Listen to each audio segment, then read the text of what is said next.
Shabbat Shalom. It's wonderful to celebrate Smachot together and to be together on this wonderful Shabbat as we celebrate with Xander, with the Wolks. And I'll just begin with a quick confession, very short. We've had a dog for almost 4 years, not a dog family, but we had a third child who insisted. In any case, my confession is I don't really love having the dog. I mean, I really like the dog. He's very sweet, cuddly. Has a little bit of an issue, like others. He's very anxious. If he sees another dog as we're walking around, he starts barking like Meshuggah, and he gets up on his hind legs and he's ready to attack. The weird thing is he does this with airplanes. He has planeophobia. If he sees an airplane, not like one flying overhead that's actually scary, or like a helicopter right above you, that he's fine with. But if he sees like a plane way up in the night sky, like the little flashing light, or during the day, just the contrails of a plane, he gets up on his hind legs and starts barking at it. He's some kind of like aerial defense system that the government created or something, I don't know. So I have to say, I don't love walking him.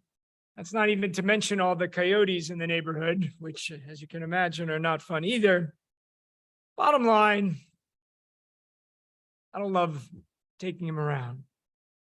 Now, that said, it's great to go on walks. I'm sure many of you just enjoy going for a walk in our area. It's beautiful. I go for a walk to shul every Shabbos. Remember walking with my dad, Zichrono Livracha, to shul, just that special time to walk and talk.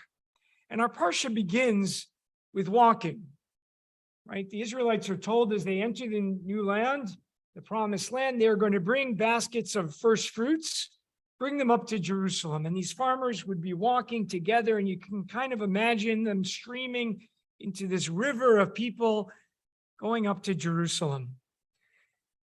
And then they're told something really interesting. It says, V'samachta, that they shall be happy after this walk. And this walk was at the end of the day to help people who didn't have means to sustain themselves.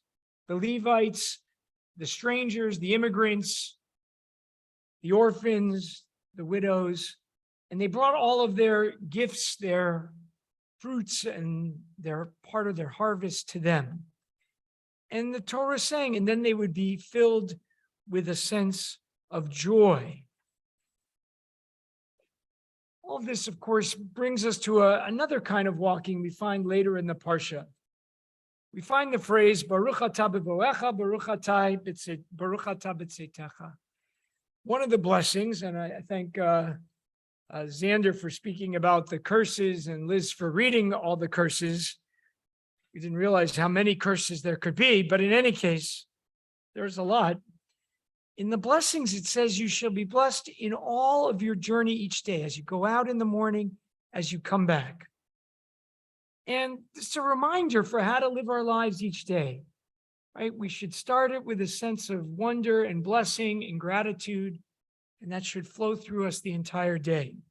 Rashi, our great French commentator from a millennia ago, zooms out and says the following: may you leave the world as you enter it, right? As you come and go, it's about entering and leaving the world. He sees it as our entire life's journey, not merely a day of walking.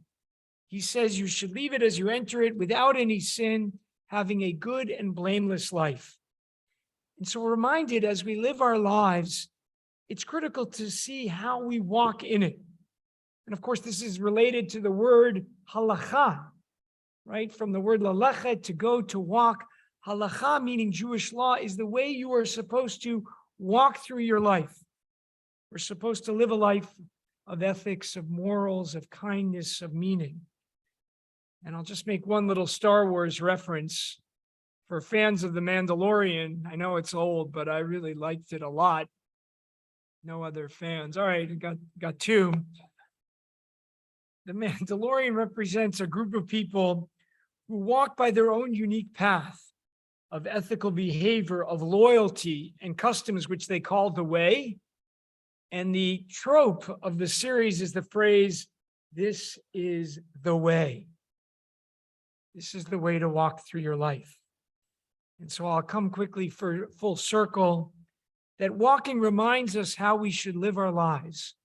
Every time we go out, we should not only be present for ourselves and for others, thinking about gifts of kindness and generosity as our ancestors did walking to Jerusalem, but we're also thinking about our lives in the entire journey that we're walking through. And I'll come back to my dog.